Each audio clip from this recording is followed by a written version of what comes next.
આપણે જે આ લેક્ચરની અંદર ડિસ્કસ કરવાનું છે એ છે સેલ્સ ઓર્ગેનાઇઝેશન.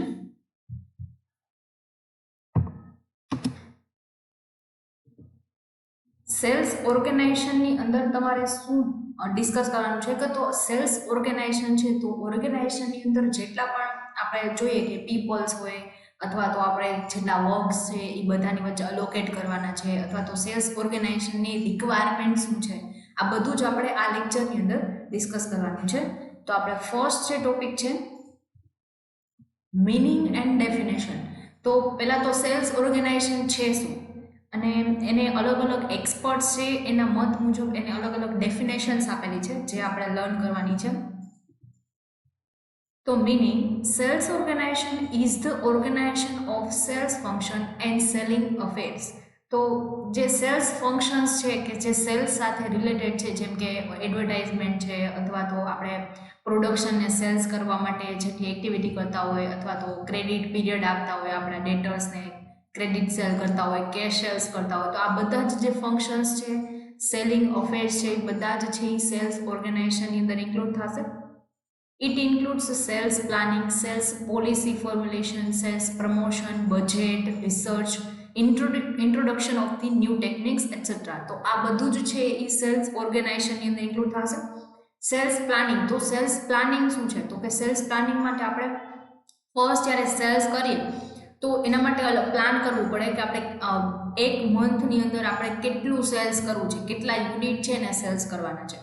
નેક્સ્ટ છે સેલ્સ પોલિસી ફોર્મ્યુલેશન. તો સેલ્સ છે આપણે કેશ સેલ્સ જ કરશું કે ક્રેડિટ સેલ્સ પણ આપણે અવેલેબલ રાખશું અને ક્રેડિટ સેલ્સ રાખશું તો આપણે કેટલા ડેઝ રાખશું કે જેની અંદર આપણા ડેટર પાસેથી કલેક્શન થઈ જવું જોઈએ. આ બધી અલગ અલગ સેલ્સ પોલિસી છે. સેલ્સ પ્રમોશન, તો સેલ્સને વધારવા માટે કઈ કઈ એક્ટિવિટી આપણે કરશું, ન્યૂ માર્કેટની અંદર આપણે પ્રોડક્ટ ઇન્ટ્રોડ્યુસ કરશું કે એક્ઝિસ્ટિંગ માર્કેટની અંદર જે કસ્ટમર વધારવા માટે કાંઈ આપણે એક્શન્સ લેશું. તો આ બધું જ છે એ સેલ્સ ઓર્ગેનાઇઝેશનની અંદર ઇન્ક્લુડ થશે. બજેટ, તો એડવર્ટાઇઝમેન્ટનો એક્સપેન્સ કેટલો થશે, સેલ્સ માટે આપણે જે આપણા ગુડ્સ છે એ સેલ્સ થઈ ગયેલા છે આપણે એનું કલેક્શન નથી મળેલું તો આ બધા જે એક્સપેન્સ છે એ સ્ટોક થયેલા છે તો આપણે એ બધાનું બજેટ છે એ પ્રિપેર કરવું પડશે. રિસર્ચ, માર્કેટ રિસર્ચ કરવું પડશે કે કોમ્પિટિટર છે તો કોમ્પિટિટરો એની કયા પ્રકારની પ્રોડક્ટ સેલ કરે છે, એનું સેલ્સ કઈ રીતે એ વધારવા માટે એની ટ્રાય કરે છે, બરાબર છે. ન્યૂ ટેકનિક ઇન્ટ્રોડ્યુસ કરશું જેમ કે આપણે સેલ્સ કરવા માટે ઘણા લોકો હોય છે એ શું કરે કે આપણે જે મોબાઈલ સેલ કરવો હોય તો મોબાઈલની સાથે લોકો સેલ્ફી સ્ટિક છે કે પછી હેન્ડ્સ ફ્રી કે બધું છે એ સાથે આપે, બરાબર છે, એસેસરીઝ આપે એટલે લોકો છે એ મોબાઈલ પરચેસ કરતા હોય. તો આ બધા એના ઘણા બધા એવા એના બેનિફિટ્સને કારણે લોકો છે એ આપણી શોપમાંથી છે એ વસ્તુ પરચેસ કરે. એને માનો કે વસ્તુ પરચેસ કરવી છે તો આપણે પણ સેલ કરીએ છીએ, આપણી સાથે ઘણા બધા કોમ્પિટિટર્સ પણ સેલ કરે છે તો એ આપણી શોપ ઉપરથી શું કામ પરચેસ કરશે તો કે એને આપણે મોબાઈલની સાથે એસેસરીઝ આપીએ છીએ અથવા તો આપણે એને ડિસ્કાઉન્ટ જે અનધર શોપ છે એના કરતાં વધારે આપીએ છીએ. તો આ બધી અલગ અલગ ટેકનિક્સ છે કે જેનાથી આપણે સેલ્સ છે ઇન્ક્રીઝ કરી શકીએ. તો આવી કંઈ આપણે ટેકનિક ઇન્ટ્રોડ્યુસ કરશું. All kinds of selling activities and all matters and aspects related to the selling process are covered under the ambit of the sales organization. તો આ બધા જ મેટર અને બધી એક્ટિવિટી છે એ સેલ્સ ઓર્ગેનાઇઝેશનની અંદર ઇન્ક્લુડ થશે. નેક્સ્ટ આપણે જે ટોપિક લર્ન કરવાનો છે ડેફિનેશન્સ. તો અલગ અલગ જે એક્સપર્ટ્સ છે, ઇન્સ્ટિટ્યુશન્સ છે, એસોસિએશન્સ છે એ બધા સેલ્સ ઓર્ગેનાઇઝેશનની ડેફિનેશન્સ આપેલી છે જે આપણે લર્ન કરવાની છે. Sales organization is a concern with the providing primary directions and comprises of organization functions such as organizing, control, recruitment, training, motivation and supervision. તો આ બધા જે ફંક્શન્સ છે એ બધા જ પ્રાઇમરી ફંક્શન્સ છે કે જે સેલ્સ ઓર્ગેનાઇઝેશન સાથે કનેક્ટેડ છે કે જેનાથી આપણે ઓર્ગેનાઇઝેશનને ડાયરેક્શન આપી શકીએ, આપણો ગોલ છે એની નજીક જઈ શકીએ. તો હેમ્પટન એન્ડ ઝેબિન છે એને આ જે ડેફિનેશન છે એને આપેલી છે. નેક્સ્ટ છે EFL bridge. The overall sales organization is a concern with a specialized application of the process of organization as a whole. તો ઓર્ગેનાઇઝેશન છે આખી એની પ્રોસેસ છે કે જેની અંદર સ્પેશિયલાઇઝ્ડ એપ્લિકેશન કરવામાં આવે છે ટેકનિક્સનું કે જે આપણે આગળના ઇન્ટ્રોડક્શનની અંદર ડિસ્કસ કરેલું હતું કે આપણે જે ટેકનિક્સ છે એ જે એપ્લિકેશન કરીએ છીએ, બરાબર છે, જે અલગ અલગ પોલિસીઝ જે આપણે એપ્લિકેશન કરીએ છીએ કે જેનાથી આપણું સેલ્સ છે ઇન્ક્રીઝ થાય, તો આ બધી જ એક્ટિવિટી સેલ્સ ઓર્ગેનાઇઝેશન સાથે કનેક્ટેડ છે, કન્સર્ન છે. નેક્સ્ટ ડેફિનેશન આપેલી છે અમેરિકન માર્કેટિંગ એસોસિએશને, sales organisation includes the planning, direction and control for the personal selling. It also includes the recruitment, selection, assigning the task, routing, that supervising and motivating the recruited sales force by effective application of these tasks. તો આપણે જે cells organisation છે એની અંદર જે છે અલગ અલગ functions છે એને આપણે પરફોર્મ કરવાના છે, જેમ કે પ્લાનિંગ છે, આપણે આગળના મિનિંગની અંદર ડિસ્કસ કરેલું હતું.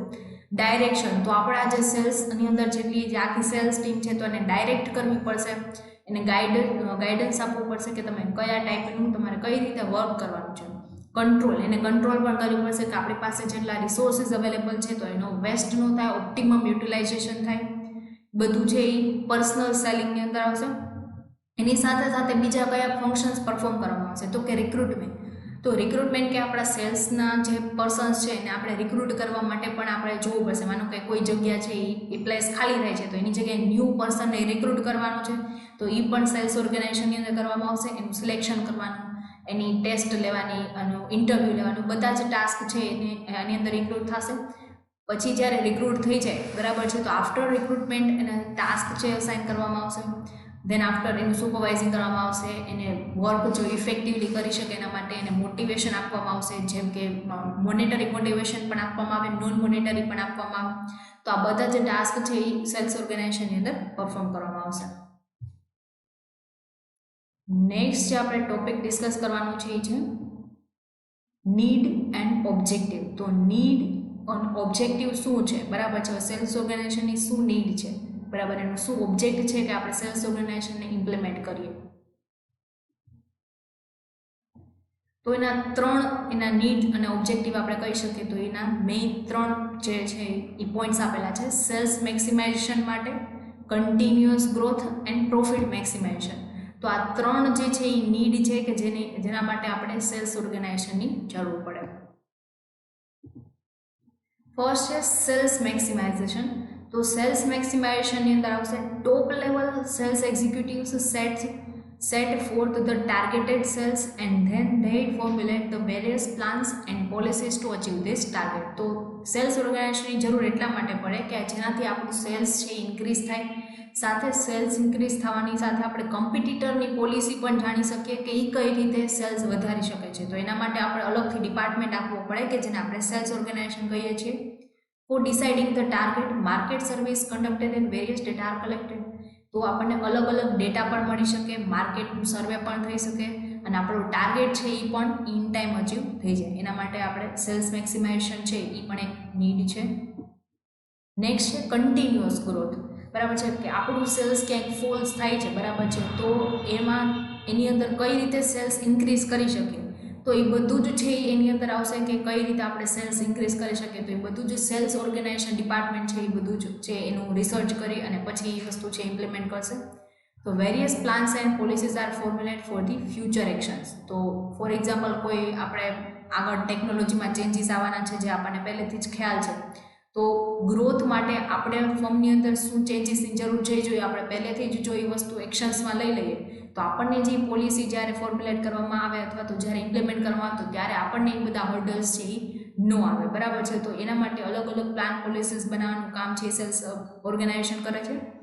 Effective coordination and controlling is required for the continuous growth. તો કન્ટિન્યુઅસ ગ્રોથ માટે આપણે કોઓર્ડિનેશન કે જે અલગ અલગ ડિપાર્ટમેન્ટ વચ્ચે કરવું પડતું હોય અને કંટ્રોલ આપણે જે સેલ્સમાં જે અંદર કંટ્રોલ કરવું પડતું હોય કે જેટલી ડિમાન્ડ છે એટલું જ આપણે પ્રોડક્શન છે એ કરીએ, એટલું જ છે આપણે માર્કેટની અંદર જે આપણે લોન્ચ કરીએ બરાબર છે. તો આ બધા જ છે એ પોઈન્ટ્સ છે કે જે સેલ્સ ઓર્ગેનાઇઝેશન થ્રુ કન્સિડર કરવામાં આવે છે જેનાથી આપણો ગ્રોથ છે એ કન્ટિન્યુઅસ કરી શકીએ. નેક્સ્ટ છે પ્રોફિટ મેક્સિમાઇઝેશન. તો maximum efforts are made to increase the product performance. Nowadays per unit cost is reduced. So profit per unit of the firm is increases. Qualitative goods or the services are provided to the consumers at a low price. તો કસ્ટમર્સને આપણે લો price ઉપર છે આપણે આપી શકીએ, quality સારી છે maintain કરી શકીએ. જો પર યુનિટ કોસ્ટ આપણે રિડ્યુસ થશે તો જ આપણો પ્રોફિટ છે ઇન્ક્રીઝ થશે, અધરવાઇઝ આપણે પર યુનિટ કોસ્ટ વધી જાય તો આપણે જે માર્કેટની અંદર પ્રાઇસ છે એ જ પ્રાઇસની અંદર સેલ કરવું પડે અને આપણી પ્રોફિટ છે એ કમ્પોનેન્ટ ઓછો થઈ જાય. તો જે પરફોર્મન્સ છે એ વધારવા માટે મેક્સિમમ એફર્ટ્સ કરવા પડે. બધા જ એફર્ટ્સ સેલ્સ ઓર્ગેનાઇઝેશન દ્વારા કરવામાં આવે છે, જેનાથી લો પ્રાઇસ ઉપર ક્વોલિટેટિવ પ્રોડક્ટ છે આપણે આપી શકીએ કસ્ટમરને અને સાથે સાથે પ્રોફિટ છે એ પણ વધી જાય. બરાબર છે. તો આ બધા જ પોઈન્ટ્સ છે કે જેના કારણે આપણે સેલ્સ ઓર્ગેનાઇઝેશનની રિક્વાયરમેન્ટ છે. તો આ બધા નીડ્સ એન્ડ ઓબ્જેક્ટિવ હતા. નેક્સ્ટ જે આપણે ટોપિક લર્ન કરવાનું છે એ ટોપિક છે ઇમ્પોર્ટન્સ એન્ડ સિગ્નિફિકન્સ. તો ઇમ્પોર્ટન્સ ઓર સિગ્નિફિકન્સ એટલે કે આપણે સેલ્સ ઓર્ગેનાઇઝેશન છે એ લઈ આવવું છે, બરાબર છે, અથવા તો ઇમ્પ્લિમેન્ટ કરવું છે, એનું ડિપાર્ટમેન્ટ અલગ રાખવું છે, જેની આપણે એક્સપેન્સ કોસ્ટ બેર કરવી પડે છે. તો એનું ઇમ્પોર્ટન્સ શું છે કે જે આપણે એનાથી આપણે આ કોસ્ટ બેર કરીએ, બરાબર. તો એ આપણે જોવાનું છે. Sales organisation occupies the prime importance in a modern selling process. તો આ મોડર્ન સેલિંગ પ્રોસેસની અંદર આપણે જે સેલ્સ ઓર્ગેનાઇઝેશનની જરૂર પડશે, જેનાથી આપણે નવી નવી ટેકનિક છે એ બધી ઇમ્પ્લિમેન્ટ કરી શકીએ. Because of technological advancement selling is no more an easy task. બરાબર. તો આ ટેકનોલોજી જેમ જેમ ઇન્ક્રીઝ થતી જાય છે, ઇમ્પ્લિમેન્ટ થતી જાય છે, તો સેલિંગ છે એ કરવું એનો બહુ એક છે આપણે કહીએ તો ઇઝી ટાસ્ક નથી, બરાબર છે. એના માટે આપણે ઘણા બધા એફર્ટ્સ કરવા પડે, બરાબર છે. તો એફર્ટ્સ છે કઈ રીતે કરી શકીએ? તો લોકો ઓનલાઈન સેલિંગ પણ કરતા હોય તો આપણે પણ એની સાથે સાથે રહેવા ઓનલાઈન સેલિંગ કરવું પડે. માનો કે જે પહેલાંના લોકો છે એને ઓનલાઈન સેલિંગ કરતા નથી આવતું, તો એ બધું એને શીખવું પડે. આ એડવાન્સમેન્ટની સાથે એમને ચાલવું પડે તો જ એનો બિઝનેસ છે એ ચાલશે, અધરવાઇઝ તો એનો બિઝનેસ છે એ લોસ કરશે. જેમ કે જે તમે ઓનલાઈન સેલિંગ કરો તો તમે તમારી પ્રોડક્ટ છે એ તમારા જે પર્ટિક્યુલર તમે કોઈ પ્લેસ ઉપર છે એ ફિઝિકલ તમારી શોપ છે તો એની અંદર છે એક લિમિટેશન આવી જાય કે તમે એટલા જ એરિયાને કવર કરી શકો. બટ જો ઓનલાઈન હોય તો તમે બધા જ એરિયાને કવર કરી શકો. તમારી પ્રોડક્ટ છે એ ઘણા બધા લોકો સુધી પહોંચી શકે અને તમારી પ્રોડક્ટ છે એ સેલ થઈ શકે, તમારું સેલ્સ વધી શકે. તો આ બધા ટેકનોલોજીકલ એડવાન્સમેન્ટ છે એ હવે કે એના માટે સેલિંગ કરવું છે ઇઝી ટાસ્ક નથી. તેના માટે ઘણા બધા એફર્ટ્સ છે એની રિક્વાયરમેન્ટ છે. The ultimate aim of each and every business is to sell the whatever is produced. તો મેઇન એનો એમ એવું હોય કે આપણે જેટલું માનો કે એક વર્ષની અંદર આપણે 10,000 યુનિટ જે પ્રોડ્યુસ કરેલા છે તો એક વર્ષની અંદર આપણે 10,000 યુનિટ સેલ કરવાના છે એની હાવ, બરાબર છે. અધરવાઇઝ આપણો ગોલ છે અચીવ નહીં થાય અથવા તો પ્રોડક્શન છે એનું વેસ્ટેજ થશે. તો જેટલા પરચેસ જેટલું આપણે પ્રોડ્યુસ કરેલું છે એટલું તો આપણા યરની અંદર સેલ થવું જ જોઈએ. Because of the technological advancement, selling is no more an easy task at present. Most of the firms try to achieve the advantages of the economies of scale. Due to this, mass production is made. The effective distribution can be done. Mass production can be done by effective planning, organization and controlling. તો આ બધા જ ફંક્શન્સથી આપણે માસ production પણ કરી શકીએ. એક કરતાં વધારે પ્રોડક્ટ બનાવી અને આપણે માર્કેટની અંદર સેલ કરી શકીએ, બરાબર છે. તો જેનાથી આપણે આ ઇકોનોમીઝ ઓફ સ્કેલ એટલે કે આપણને જેટલી ફેસિલિટીઝ મળે છે, જેમ કે માર્કેટ મળે છે, ન્યૂ કસ્ટમર છે એને આપણે મળે અને આપણે સાથે સાથે ટેકનોલોજી પણ યુઝ કરી શકીએ. તો આ બધું જ છે એના કારણે એનો એડવાન્ટેજ લઈ અને ફર્મ છે એ માસ પ્રોડક્શન પણ કરી શકે. તો આ એનું ઇમ્પોર્ટન્સ હતું. એના અલગ અલગ પોઈન્ટ્સ આપવામાં આવેલા છે કે જે આપણે લર્ન કરવાના છે.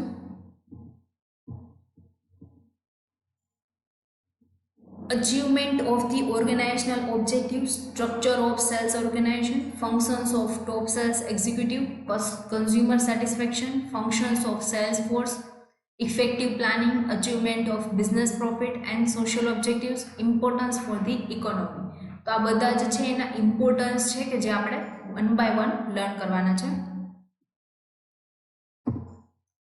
ફર્સ્ટ છે અચીવમેન્ટ ઓફ ઓર્ગેનાઇઝેશનલ ઓબ્જેક્ટિવ્સ. તો જે ઓર્ગેનાઇઝેશનલ ઓબ્જેક્ટિવ્સ છે તો એ આપણે કઈ રીતે અચીવ કરી શકીએ, બરાબર છે.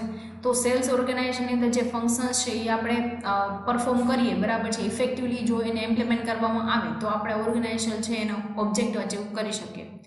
તો આ ઓબ્જેક્ટિવ કયા કયા હોય? તો કે this objectives are increasing sales productivity, increase in a profit, etc. Various policies are framed by sales organization for achieving this objective. તો આ જે સેલ્સ ઓર્ગેનાઇઝેશન છે એ આ બધા જ ગોલ અચીવ કરવા માટે જ વર્ક કરે છે, જેનાથી આપણે ગોલ છે એ ઇન ટાઈમ અચીવ કરી શકીએ. નેક્સ્ટ છે structure of sales organisation. It is set up in such a manner that it becomes easy to delegate the authorities. Various functions can be discharged as per their relative performance. તો એના performance મુજબ આપણે અલગ અલગ functions છે આપણે implement કરી શકીએ અને ઓથોરિટીઝ છે એ ડેલિગેટ કરી શકીએ કે સેલ્સ ફોર્સની અંદર કયા લોકોને કયું વર્ક કરવાનું છે એ આપણે ઓથોરિટી ડેલિગેટ કરી શકીએ, બરાબર છે. તો એ આખું સ્ટ્રક્ચર છે સેલ્સ ઓર્ગેનાઇઝેશન. નેક્સ્ટ છે functions of top cells executive. Top sales executive have to devote their maximum time in various aspects related to the planning. તો એમનો મેક્સિમમ ટાઈમ છે એ આની અંદર જ છે એ આપણે એ લોકો માનો કે કરતા હોય છે, બરાબર છે. સેલ્સ એક્ઝિક્યુટિવ છે એનો મેઇન ટાઈમ કન્ટ્રીબ્યુશન છે એ સેલ્સની અંદર જ હોય છે, બરાબર.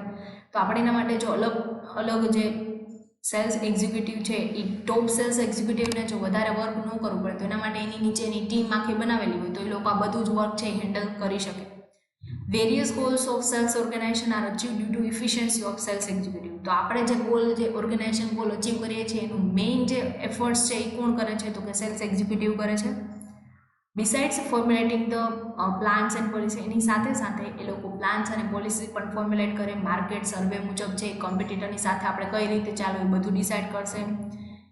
They make efforts for smooth application and implementation of these plans and policies. તો એ લોકો છે આ પ્લાન અને પોલિસી છે એ કઈ રીતે ઇમ્પ્લિમેન્ટ કરવાની છે, બરાબર છે, એની સ્મૂથ એપ્લિકેશન માટે પણ વર્ક કરશે.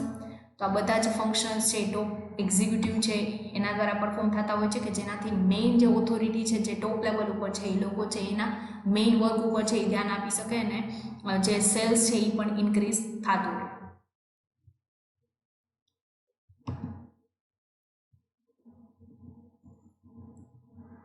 Next છે consumer satisfaction. Various plans and policies are implemented by sales manager for the purchase of the consumer satisfaction. On the other hand, consumer grievances are handled effectively. તો consumer grievances છે એ આપણે effectively handle કરી શકીએ કારણ કે એની માટે આપણે cells ઓર્ગેનાઇઝેશનની અલગ ટીમ રાખેલી છે કે જે કસ્ટમર સાથે ઇન્ટરેક્ટ થશે અને એના જે પ્રોબ્લેમ્સ છે એ સોલ્વ કરશે. Functions of Salesforce. The main functions of Salesforce is to execute the commands given by top sales executive. The Salesforce is given proper training after recruitment. They make various efforts coordinatively for fulfilling the assigned goals. તો એમને અલગ અલગ goals આપી દેવામાં આવેલો હોય. Cells ઓર્ગેનાઇઝેશનની અંદર પણ ઘણી બધી ટીમ્સ છે એ રાખેલી હોય કે પર્ટિક્યુલર વર્ક છે પર્ટિક્યુલર ટીમને જ કરવાનું હોય છે. તો એમને પણ અલગ અલગ ગોલ્સ આપેલા હોય છે કે માનો કે સેલ્સ છે એની અંદર તમે એડવર્ટાઇઝમેન્ટનો ડિપાર્ટમેન્ટ છે અલગથી રાખેલો છે સેલ્સ માટે, તમે કસ્ટમર જે છે એની સાથે જે ઇન્ટરેક્ટ કરતા હોય એ ટીમ અલગ રાખવી જોઈએ. અલગ અલગ ગોલ્સ હોય કે એ ગોલ્સ એમને અચીવ કરવાના હોય છે. Effective planning. Various plans and policies are formulated in order to achieve the various goals. It increases easy for the sales force to increase the sales. Profit increases as sales increases. જો profit તો જ increase થશે જો cells increase થશે. તો આપણે એના માટે અલગ જો વેરિયસ પ્લાન્સ એન્ડ પોલિસીસ જે સેલ્સ ઓર્ગેનાઇઝેશન બનાવે છે તો આપણે ઇફેક્ટિવ પ્લાનિંગ કરશું, ઇફેક્ટિવ પોલિસીસ બનાવશું તો આપણું સેલ્સ ઇન્ક્રીઝ થશે તો જેનાથી આપણો પ્રોફિટ પણ ઇન્ક્રીઝ થશે.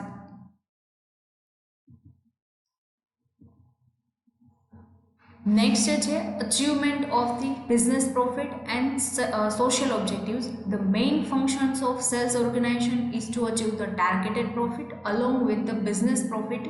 Social objectives are also kept in mind. તો આપણે જે બિઝનેસ પ્રોફિટ છે એ પણ સાથે સાથે કરવાનું છે, સોશિયલ ઓબ્જેક્ટિવ પણ અચીવ થવો જોઈએ કે લોકોને ક્વોલિટી પણ મળવી જોઈએ એને જે પ્રાઇસ પે કરેલી છે એની સાથે સાથે. Importance for the economy. If the sales organization is adopted by each and every firm, then the volume of the sales increases.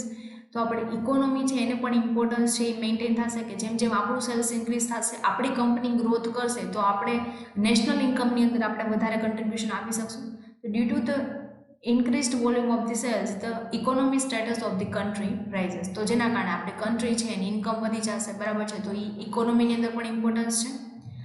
Next જે આપણો ટોપિક છે કે જે આપણે નેક્સ્ટ લેક્ચરની અંદર ડિસ્કસ કરશું. Thank you.